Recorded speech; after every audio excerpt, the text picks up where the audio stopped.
Discipleland Kindergarten has 2 units of Old Testament and 2 units of New Testament. Here are the 2 Old Testament quarters. The first one, as you can see, starts out with the first part of the Old Testament, including Moses and the parting of the Red Sea. The second quarter of the year, kids are going through the part 2 of the Old Testament, and it would certainly include Daniel in the lion's den. We're going to look at just one of these units, and I'll walk you through this teacher guide. On the very back of the teacher guide, you can see there's a student workbook, a teacher guide, a set of puppets that are optional that you can consider using, and then teaching pictures as well. What's inside? The very first section is for the teacher to understand big picture things like where are we going to go, what's going to happen. These disciple targets include what kids are going to know, what they'll feel, and by the end of the quarter, what they'll be able to do. And this is simply a list of all of the lesson titles, the Bible passages for each lesson, and the big idea. What's the main focus of each of these lessons? Next, you'll see that we want to give each teacher an understanding of what they're involved doing. Really, it's all about discipleship. Jesus had a master plan, he made disciples, and how children's discipleship works as well. This page summarizes the whole year. What are kids going to be able to know, feel, and do as kids go through all 4 quarters of Discipleland Kindergarten? Next, let me introduce you to the role model characters, Dee, Cy, Paul, and their dog Chip. Discipleship. These kids are going to be appearing in every lesson and supplement the actual Bible lesson along the way. This spread simply walks you through what's involved in each page of a teacher guide, and I'm going to do that right now.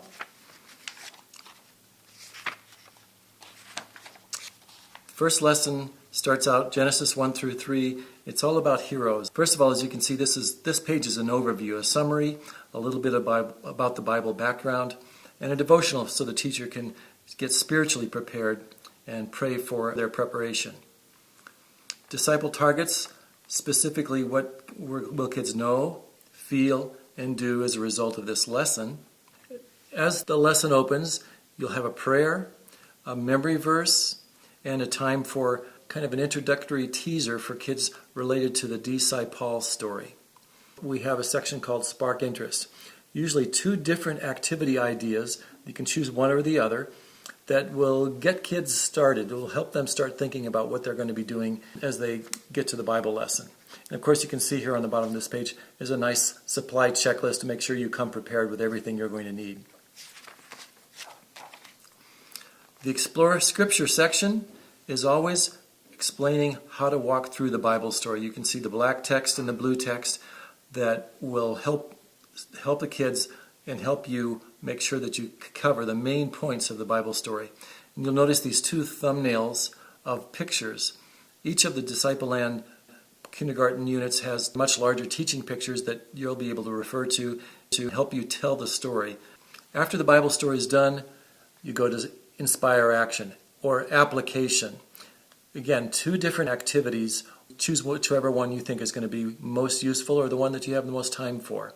As you close the lesson, there's a song, a closing prayer, and a way of motivating the kids and introducing them to what might take place in the next lesson as well. After that's done, you go to the final section. We call it Make Disciples, where we have Dee, Cy, and Paul. This story actually parallels the Bible story, but it's designed for kids to be thinking of how would something that Moses did or Adam and Eve did in the Old Testament relate to my world today. So the Dee-Cy-Paul story follows the same big idea of the Bible story, but it's in a contemporary setting. So you can choose whether you want to read the story or do the puppet script using Dee, Cy, Paul, and sometimes one of their family members or one of their friends that will help reinforce that story. That's a typical lesson. Now let's go to the back of the teacher guide.